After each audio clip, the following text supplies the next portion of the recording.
మహిళా రిజర్వేషన్ 33% ఇస్తున్నాము అని చెప్పి డైవర్షన్ పాలిటిక్స్ మళ్ళీ స్టార్ట్ చేశారు. ఎందుకంటే నేను ఈ మాట అంటున్నాను, మహిళా రిజర్వేషన్ బిల్లు సందర్భంగా తెలుగుదేశం పార్టీ చంద్రబాబు నాయుడు ఈరోజు మహానాడు వేదికగా మళ్ళీ 2 నాలుకల ధోరణి అందరికీ కూడా చూపించడం మనం అందరం కూడా గమనిస్తున్నాం.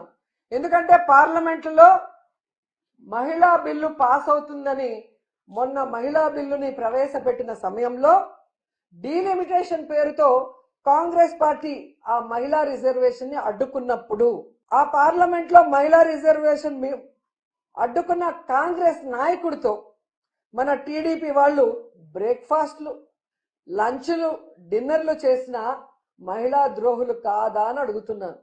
ఎందుకంటే పార్లమెంట్ లో జరుగుతున్నప్పుడు టీడీపీ మహిళా మంత్రులకి, టీడీపీ మహిళా ఎమ్మెల్యేలకి ఢిల్లీలో ఏం పనండి?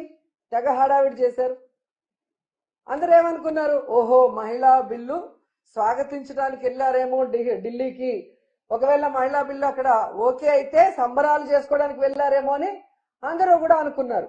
తీరా చూస్తే అక్కడ ఏం జరిగింది?